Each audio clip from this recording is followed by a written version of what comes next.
wanted to ask you first, how long have you had this TV show? Because that's interesting.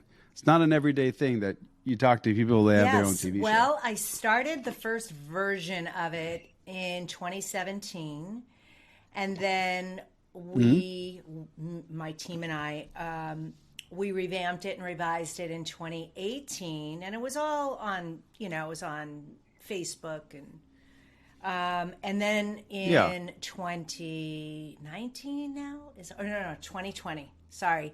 We signed on with E360 TV and started doing it live. So, I mean, and my background was in advertising and television sales. So I've always sort of been around TV, but launching it has really, I didn't know I was going to be hosting a TV show when I made my transition and my reinvention. But, I learned quickly that I really need to have my own TV show. I need to create my own platform. So we've been on there for almost 2 years. So since 2017, so almost 5 years. That's kind of hard to believe when I say that, but yeah.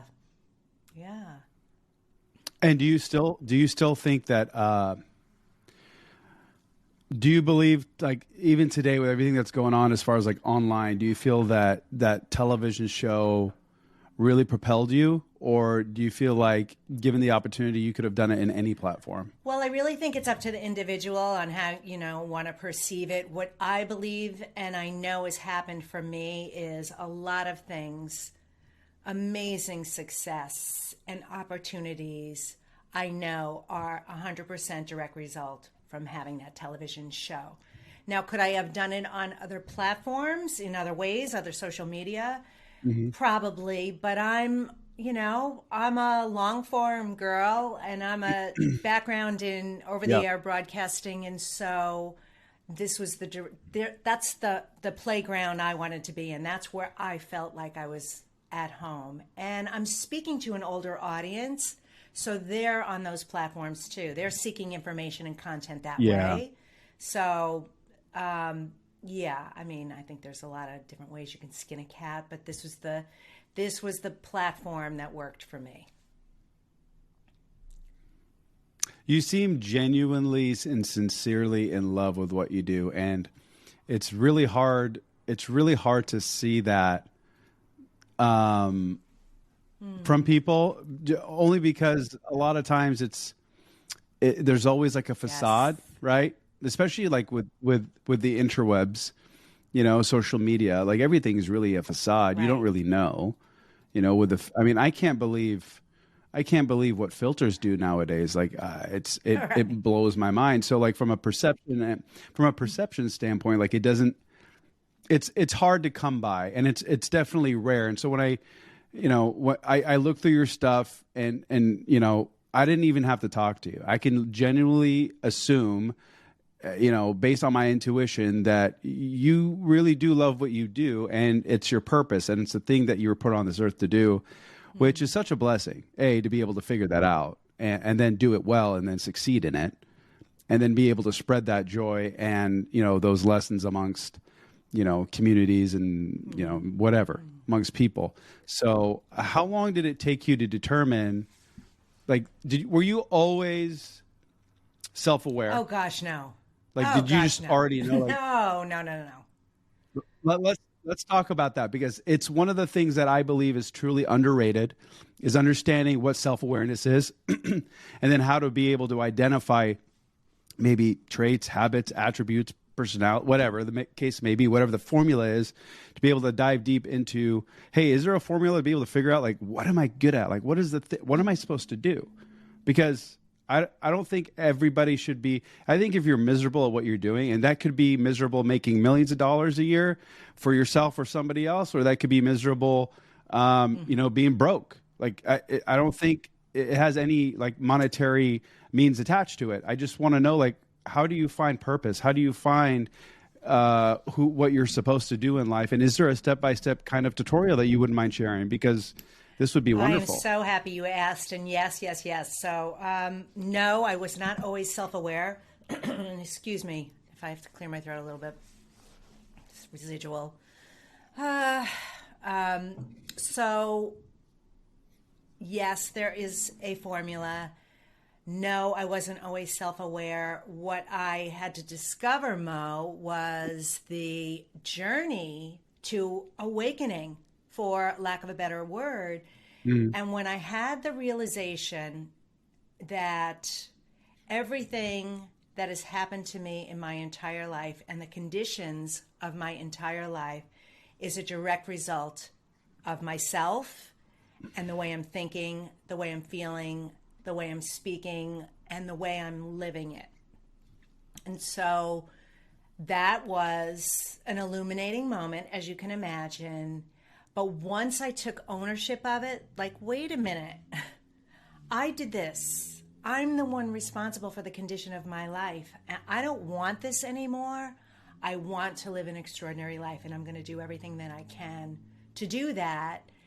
Then I started the path to continuing the awakening, the self-discovery, what really matters, what's important to me, what do I want my today to be like, since it's all I have is today. And I started asking myself a lot of questions.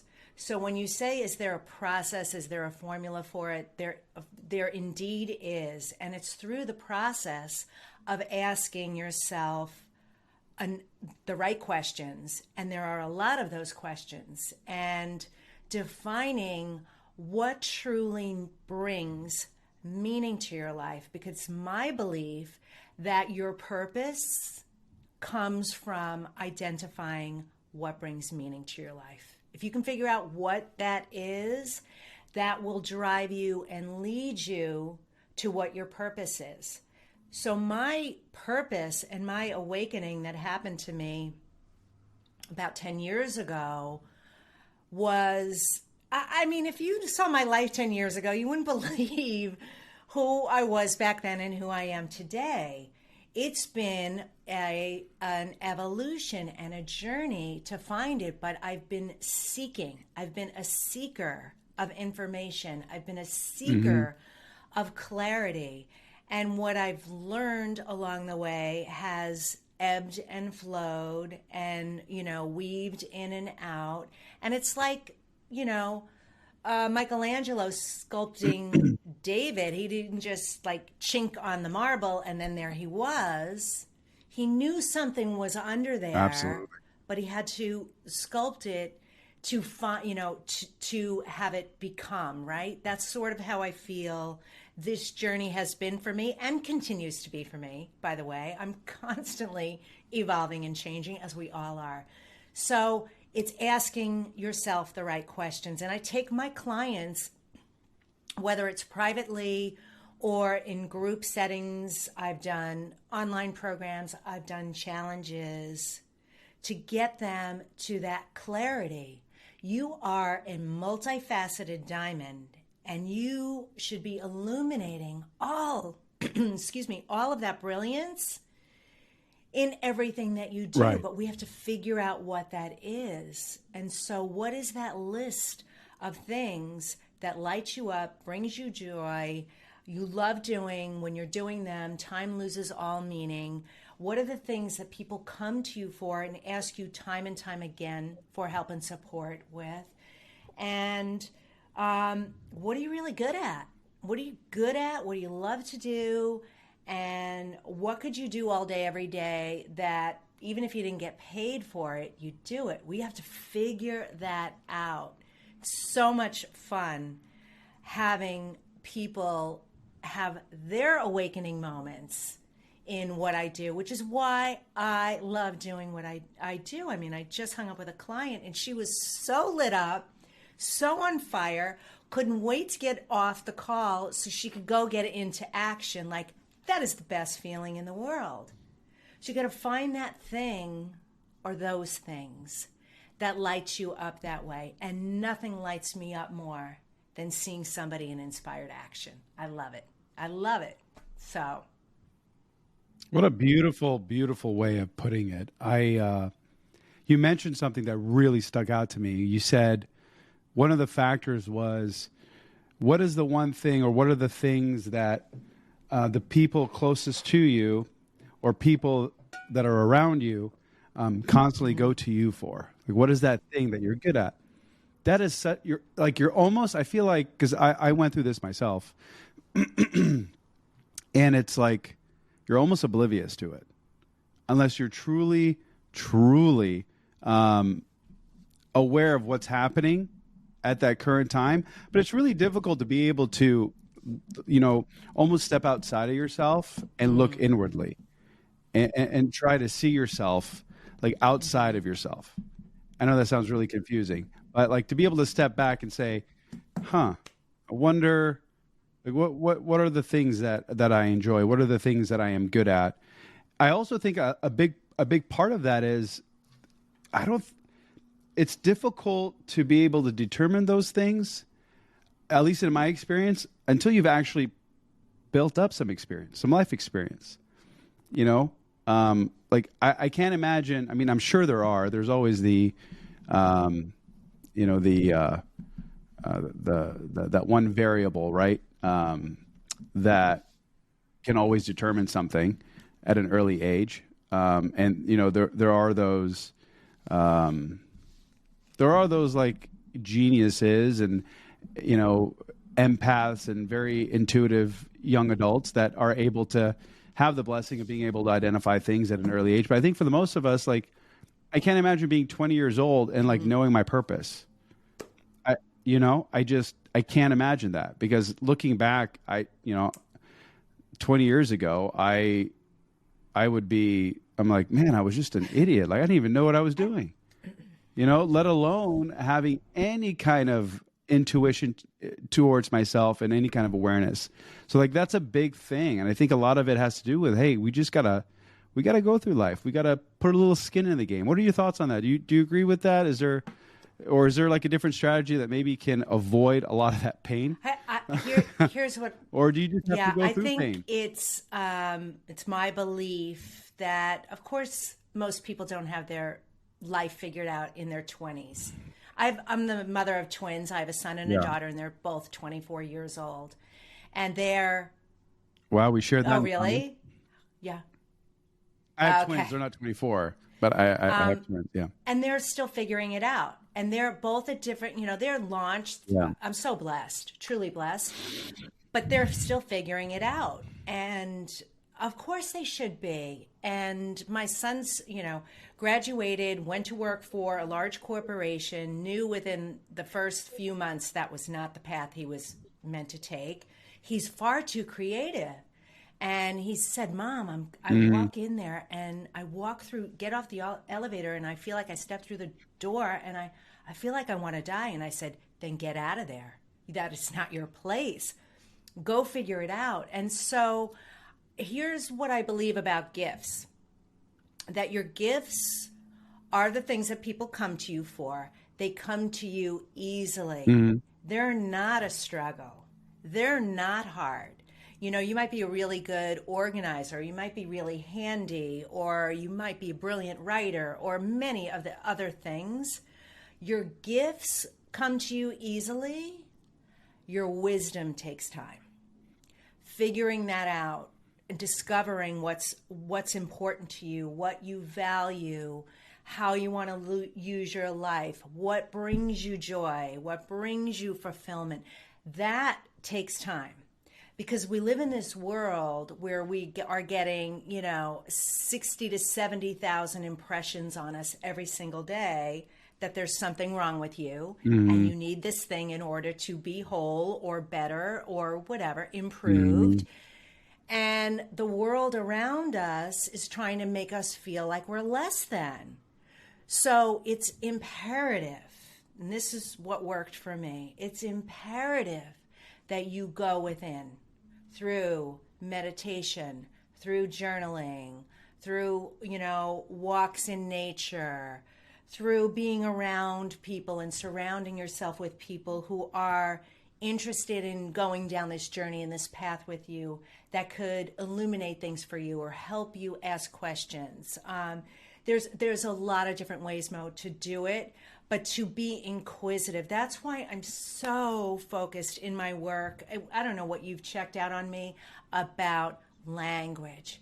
language, and asking the questions. We've got to be curious about the world around us, but most importantly, about ourselves, because the more we inquire and dig and learn and expand and grow and then figure out, oh my God, this is never going to stop. There's no ceiling here. This is going to keep happening to me. I'm going to keep expanding. I'm going to keep growing. I'm going to keep learning.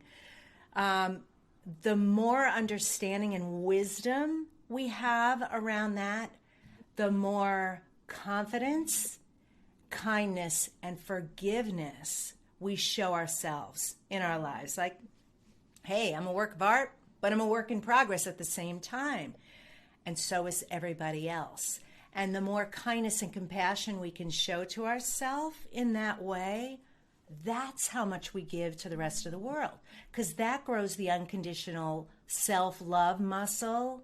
And when you can love yourself unconditionally, no matter what, despite how you may or may not show up in the world that day, some days you're going to be better than others. But if at the end of the day you can love and forgive yourself unconditionally, you're going to show up in the world that way. And it is my belief that is the path to world peace, unconditional self-love, because that's what's going to spread to other people. So, and that comes with wisdom. And I guess that comes with time. So I sort of feel like the generation, and how old are your twins, by the way, if you don't mind sharing? They're 7, but I also have a 22-year-old, and they're all girls. So it's my belief also that the generations that are coming into the world right now, and your 7-year-old twins are a perfect example of it. I think my 24-year-old twins are, and your daughter too, they're kind of at the beginning stage of it, are coming into this world more enlightened and awakened and curious. It's been my experience that they care more about the planet. They care more about getting, and I know there's a lot of social media stigma out there, but they care more about being themselves and being out in the world and being seen. And they're coming in a little more awakened than, say, my generation, right? So they're hopefully inquiring more and maybe asking these questions sooner than maybe your generation, our generation did. At least that's been my experience so far observing. That would honestly be the hope, because whether you want to call it a stigma or not, the issue is with social media and with the world it is today is that, it's like I call them keyboard warriors, right? So you're always going to have this like mob mentality, a group of people that, is coming from, because I used to get really upset and I used to get really angry. If my daughter was insulted by people that she doesn't even really know, and they're just on social media and they're on her Instagram, and I'm like, why are you even following them? Like, why are they following? So you go into this whole thing, and then, as I got older, I started becoming more empathetic, and I'm like, you know what? These people are just, what? Maybe they're insecure. Maybe, we don't know their story. Can't be judgmental, but at the same time, you can't let it affect, your children. So like I always preach that it all happens in the home. So you have to bulletproof your children. You have to allow them to speak for themselves and be creative and be who they are. And at the same time, prepare them for what society may throw at them. Because yes, they have more of an inclination to be able to become more of who they are because they're getting practice, right? They get like, I never had the opportunity of holding a phone and recording myself and getting instant feedback. Right. Never. That's crazy. Like, I still get nervous, and I've been doing it for a while. There's certain times I'm like, what am I going to say? Like, is this going to affect, how people think? And I'm like, wait a second, I don't really care. Yeah. So here we go. But, you still have those moments. So, and it's a big concern right now with, with like I don't want to get into this big topic, but with like cancel culture and whatever you want to call that, online shaming or cyberbullying or whatever the case may be. And I think that has a lot to do with the other side of social media, which is in my opinion, it's like the dark side of social media. But I'm like, there's always going to be a dark and a light. Like, what side do you want to be on? You know? So I had a couple questions for you about purpose and mindset in particular by leveraging, like you were saying, journaling. So I have been a big advocate of like a grateful log for over a decade. The thing that I've always struggled with is the authenticity behind it. It wasn't until I started practicing it with my kids, with my twins, every night, part of our, me tucking them in, their nightly routine is just one thing that they're grateful for that day. And it wasn't until like I realized, like, wait a minute, like what I'm grateful for and I'm trying to be grateful for, the things that I'm trying to project, the reason why they feel so, inauthentic and disingenuous is because like I'm trying to create something that isn't there and I don't feel like I'm connecting to it. But when you ask like children, like, what are you grateful for? I'm grateful that I got to meet a new friend today. Like that's sincere. Like that's real. And it was like, oh, yes. I'm overthinking this.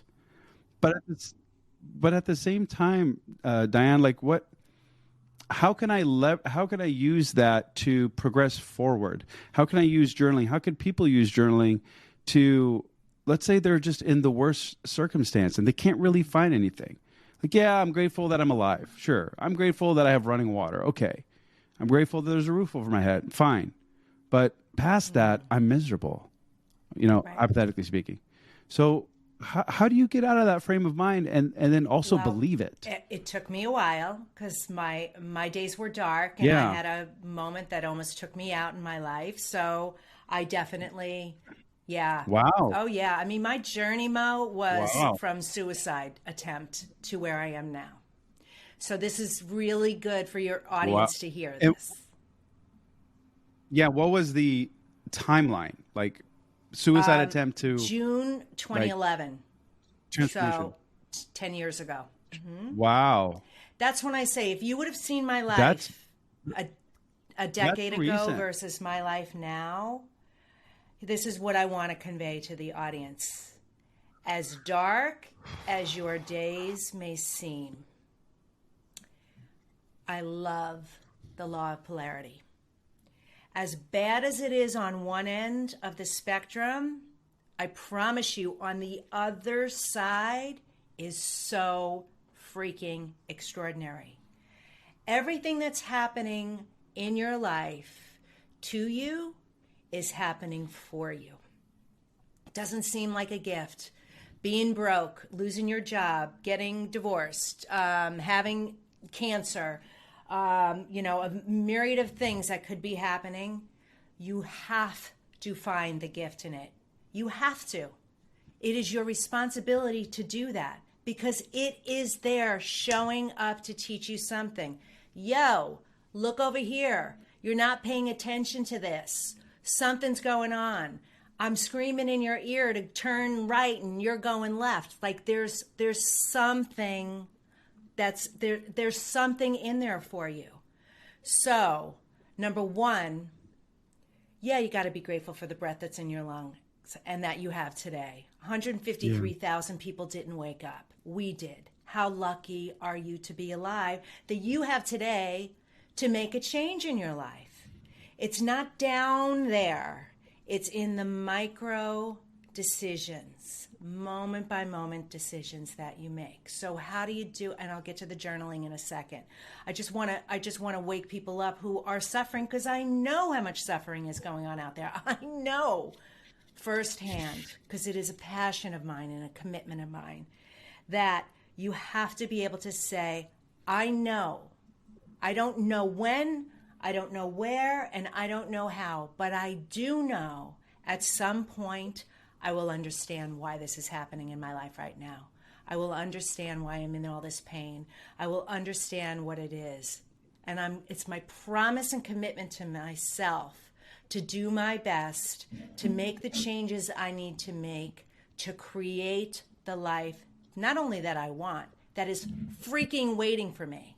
It's waiting for me to step up into it. Because I believe, Mo, that on law of polarity, if the pain is only this small, the gain is only this small. I just believe that. If you're living in many ways like I was in this ho-hum existence, to the outside world, my life looks really great. If they had any idea what was going on inside, no one would believe it. So I'm just going to keep up this front. I'm going to keep it up. I'm going to keep it up until it almost took me down, right? So don't let it get to the point where it's where I was to get on that other side. Try and recognize it, because that ho-hum numbness is just going to wear away at you, wear away at you, wear away at you. So how I used journaling in the beginning was a place to dump. Like, I don't know. Was that like your first step, or one of the first steps to moving away from? The very first step is I started getting really curious. So I started listening to podcasts, reading books, and started a meditation practice. And I will tell you, the meditation is the number one thing that changed my life. It opened up so much. And then with the love your talk on that too, if you have a little bit of time, because I'm a big advocate. Happy to talk about that. And then journaling was the next step that followed it. I would, and then other things, again, continue. I was literally like a sponge. I could not get enough information. I could not get enough about personal development and spiritual awakening and self-help and literally having this awakening, like there is way more going on here than meets the eye. I've been living down here with my head down in the sand for so long, thinking this is the way life is supposed to be, because this is what society and the media kind of led me to think was the path, and it was so unfulfilling. And now I had an amazing career. I literally had it all the trappings, all the material things. I was so unfulfilled on the inside. My marriage was terrible. There was just a lot going on, and it kept, the knocking downs I took were so much that it led to that bathroom moment. And that bathroom moment I bless all the time, because it changed my life. I literally had the pills in my hand and my arm got chopped, and a voice screamed in my ear, which I know was my mother. It was saying, "You are not ending your life this way, Diane. Go get help so you can tell your story and you can help others." And I just went, "Oh, well, you better show me the way, because I don't know how. I don't know what to do." And the next day I reached out for help. I called a therapist. Did your kids have anything to do with your decision? I'm assuming they did, but at the moment, was it like, wait a minute? Like, did that also cross your mind? I always feel like when I'm at my lowest, my kids are like the first thing that pop in my head. Like, wait a minute, like, dude, you can't be selfish right now. Yeah, well, it was not premeditated on my part. It was a snapping moment. And when people who do it and actually go through with it, imagine the level of pain that they're going through. If they could only have gotten help and support. I can feel how intense it was for you. It was, and which is why a lot of the work that I do and so committed to is getting you before you're diagnosed. It's happening. It's going on. Yeah. You're numbing yourself. You're avoiding. You're doing all of these things. You're not happy. Things aren't right. That's why I'm about self-empowerment and helping you to help yourself. I wish I had me back then. That's kind of sort of the way I feel. I've never said that before, but I wish I had someone like me to illuminate it the way I could hear it and do something about it. Because a lot of people, you can't go from 0 to 60. Like you just said, the journaling part, And writing gratitude, if you're not connected to it and doesn't feel sincere, it feels like you're a fake. So the journaling, back to the journaling, was about, sort of dumping a lot. And I first started with Julia Cameron's morning pages. And then I just moved on to different people. And then I obviously had my own style. And then I shifted it to only writing about the way I wanted my life to be. Only focusing on the gifts from the day or the week or whatever popped in. And then only writing my life the way I wanted it to be. So... Can you give us an example? What do you mean by only writing so for instance, like take me through like a typical day. So is it like a morning thing? Is it an evening thing? Are you reflecting? Thing, and it's never the same. I will tell you that. I will change it up. So I have a note, a 2022 letter to myself from myself that sits on my desk every day, and it's, Diane, today is the first day of the rest of your life. Remember that each day is a new chance to make decisions that will make me proud and successful. I put my, BHAG goals, like the big goals that I want to achieve this year. And then I say, what can I do today that will bring you closer to achieving those? And remember to connect with your goals every day. Be open to the magic and miracles and stay aware, tuned in, grateful that everything you want, you get. It is done. I love you, and I'm always here for you. Love, Diane. So I wrote this to myself for the future. I can't believe I read you most of that, but just for an example. So what I will do also, and that sits on my desk, that was a 2022 intentional goal setting for the year type of thing. It's a process. Yeah, and I appreciate you sharing that. Thank you. That was you. very helpful. And so when I get into my journal on a daily basis, whatever's come up for me in my meditation, a lot of times that'll come in. So I'll just write, today was an extraordinary day. I got to meet amazing people. I got to do an amazing podcast today. And, how many lives did I touch today? And how grateful I am for that. And I love my kids. I'm so grateful they're so healthy and well. And what action step, and I'll put it a question mark, like, all right, Spirit, I'm tapping into you. What's the next action step I need to take today to make my dreams come true? And I promise you, Mo, I get the guidance. I never filter. I never edit. Whatever is the first thing that pops into my head, I do it. It might be text your girlfriend. It might be go on TikTok right now. It might be go on LinkedIn. It might be check the news. Whatever it is, I follow that next step. And then it's, what do I want out of this day? Like what's going to make this feel like, a happy, fulfilling, meaningful, successful day for me? And I do that. Sometimes I just write my affirmations. Sometimes I'll, so say if something happened with me and my daughter, say we had a little fight, I'll go to my journal and I'll write, I call it threading thoughts together. I'll just write experiences that we had together, like remember car dancing together when we used to bake cookies, and we used to go see Broadway plays together, and we loved doing jigsaw puzzles together, right? So start threading amazing experiences together. And then I connect with her as that. That's the person in the relationship that we really have. If something negative's going on, that's not really who we are.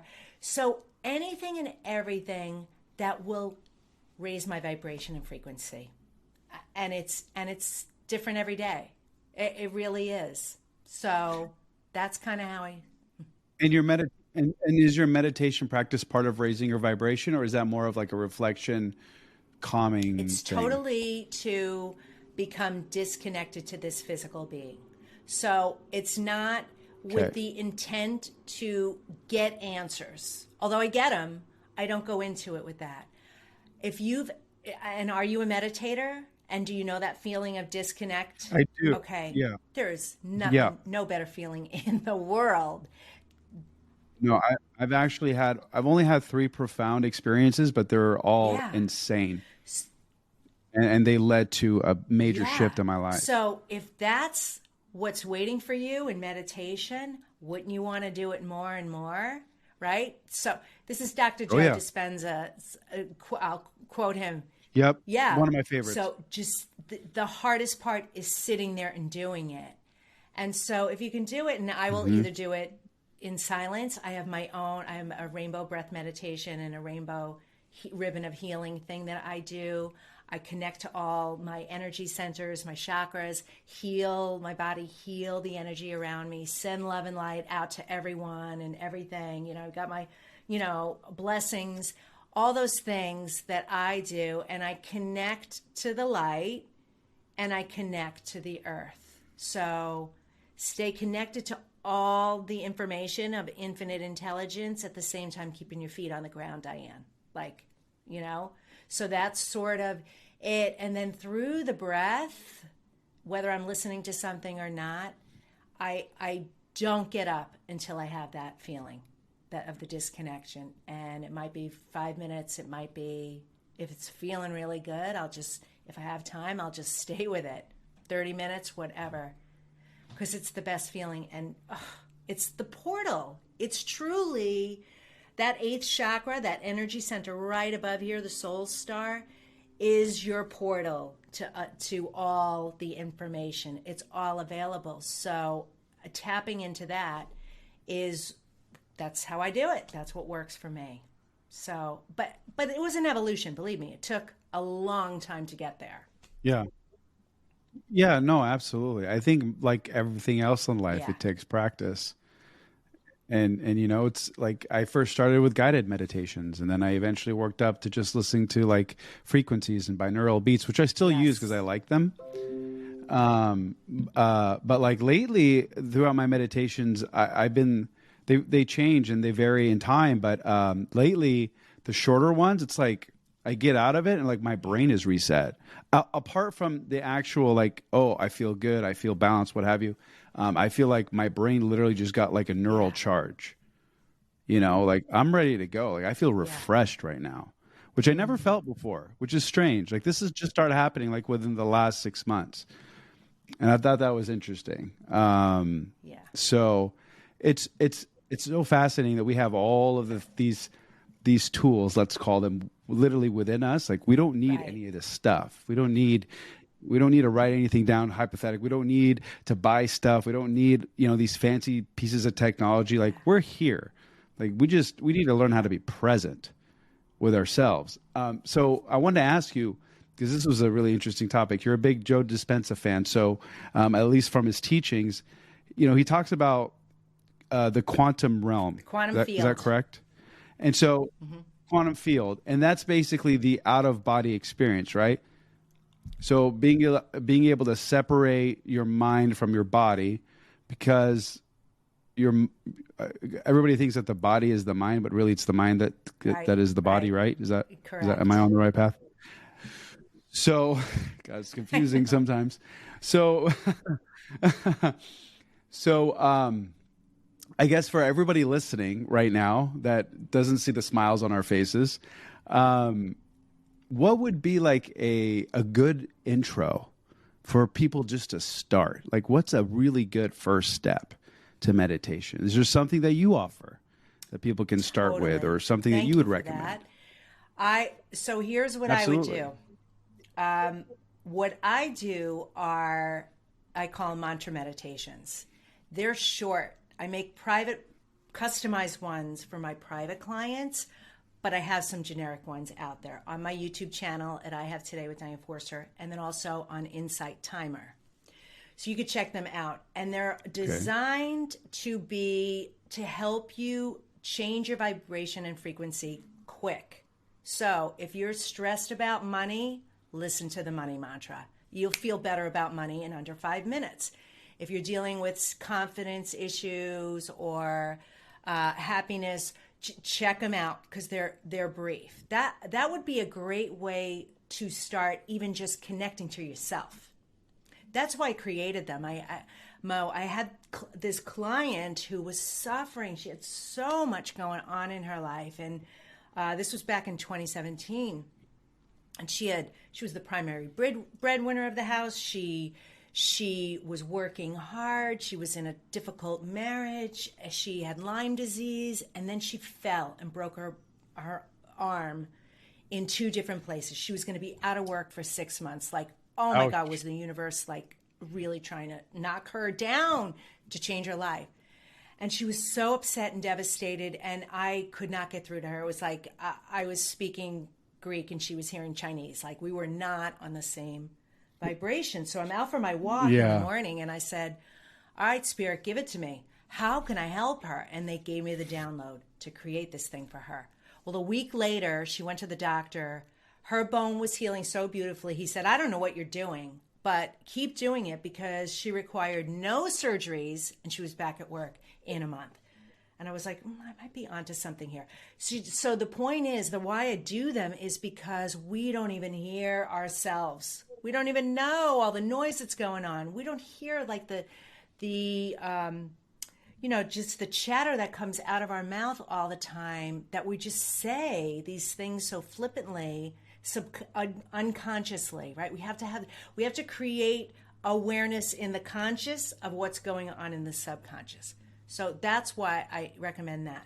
But if you really want to get to that place where you're detached, listen to Joe Dispenza. He's a great way to do it. He connects you to all the energy centers, and they're all free on YouTube, by the way. That's a great way. And I started listening in the beginning to Louise Hay. She was one of them. Wayne Dyer. He was another one. And then Abraham Hicks. Do you know Abraham Hicks, right? Abraham Hicks, once I started following that work, everything in my life started shifting really, really fast. So that was the order that I did it in. And but be curious about it. There's so many great meditations online. There's so many that you could just find for free on YouTube. I'm not personally, no offense, a big Calm or Headspace fan. I find them too generic. They don't connect with me. They just don't. I'm with you. You're talking about apps, the apps, right? Yeah, I'm not a fan either. No disrespect to them. I've tried them. There wasn't my cup of tea. I really like, you said you've got these quick little, like, almost like bullet to the brain, get into frequency. So if like I'm stressed out and I just all of a sudden got into like the worst mood, enormous stress, I could feel the anxiety just boiling up inside of me. I can just go and listen to one of your quick little mantras and just completely get into frequency and get out of that ugliness that you want to get out of, which is huge. It's meant to like, that's shift huge. your energy quick. That's what they're there for. Instantly start to feel better. And like I said, nothing fuels me more than seeing you in inspired action. Like, all right, I got it. I feel better, right? And that's just raising the frequency of how you feel. And it doesn't have to take an hour in the lotus position. It can happen in a couple minutes. Really. It's powerful. So to be able to shift that. And that's why that's my wheelhouse. That's kind of my area that I focused on, because I just saw the need for it. So you're in the car. My son, I remember he was in college, and he would call me and he'd be on the bus on his way to campus and he'd go, Mom, I got a big test. I need a boost of confidence. I'm not feeling good about it. Can you do a 1-minute mantra meditation for me? I'm like, yeah. So, over the phone, I right? would record it quick and send it over to him. Yeah. Oh, okay. So we all need that boost. That's pretty. We do, because as a society, America, especially men, I've found this especially married men, career-driven business owners, entrepreneurs are kind of like fit the description, where they start sedating. They become complacent. They become so overwhelmed and complacent, and either with booze, pills, porn. I mean, you name it. I've seen it all, and it's tragic. Yeah, the number one age group for suicides is adults between the ages of 45 and 64. People think it's teens. It's not. It's not. it's Yeah. this evolution that happens to us, in which I won't go into the whole thing, but this time of life for men and women in this age group is a massive transition and change again. And pain from the past in those years that was never dealt with, when you are going through so much change, I mean, the hormone changes and the things that happen to us in the teen years, right? Oh, yeah. Unresolved pain resurfaces again, and it's worse. It's worse. This is why we need to be, or this is why I do what I do, out there helping you realize, no, you can make your life be anything you want it to be. You're not too old. You're none of those things. You're actually being called to step up to figure out why you're here, what your purpose is. And that's another reason why there's so much unrest, because it seems like, the house is burning down. Everything's in my life's falling apart. What's going on here? It's your sign that you're being called to figure that next thing. And it's uncomfortable. It's very uncomfortable because we assume, God, by this time in my life, I thought I'd be further along. By this time in my life, I thought that, I'd have this much money, right? And so many of us, as you know, no, this is like a birth, a new awakening right now. So I wish I knew that when I went through that, because I felt like it would have made that transition so much easier. So I'm hoping that this, maybe somebody is going through it right now, and what you just said truly resonates with them, and they're able to identify it and see it for what it is, instead of trying to, like you said, have that negative self-talk and go against the grain, and because God, it sucks. It's like, man, I shouldn't be where I'm at right now. Like, I was more successful then, and I did this, and I have so many more things. I should have accomplished so much more in my life. And it's one thing after another. And then you're like in this downward spiral of negativity, and you're like, dude, right, stop talking. Right.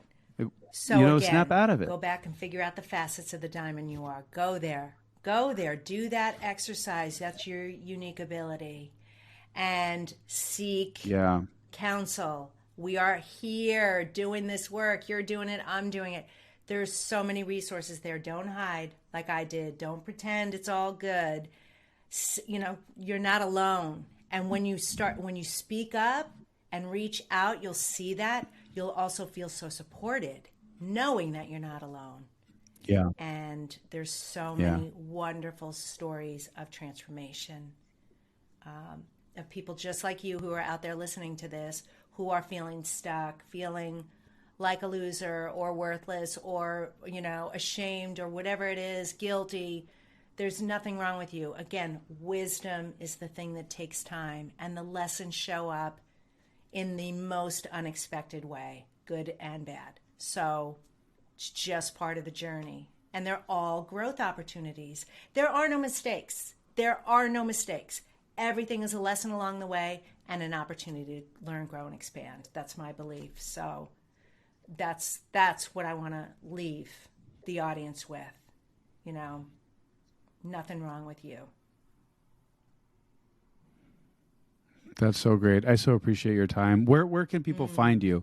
And if anybody's struggling, they want to work with you, or they just, I don't know, they want to have your guidance, what's the best place for them to communicate that with you? What I would say, if you want to do that, go to my website, DianeForster.com, and go to my coaching. Yes. DianeForster.com. Okay. And then go to my coaching page and book a desired life assessment with me. It'll be the best investment in time and money you ever make. It's such a worthwhile process because we will figure it all out. You'll have a blueprint for your life. You'll have that inspired action. You'll know where to go. And that's my greatest advice for them. And of course, I'm on social media everywhere, Diane Forster Official. And if you want to follow my show, search I Have Today with Diane Forster, and you can find everywhere the TV show is available. So wonderful. That's beautiful. I'll make sure that I list all those in the description. Thank you so much for your time and for your advice and your counsel. This has been, I learned so much, and I feel refreshed just having this conversation with you. I'm like, let's go. I got a lot to do. It's great. I love it. So Thank you so much for having me, Mo. Yeah, absolutely.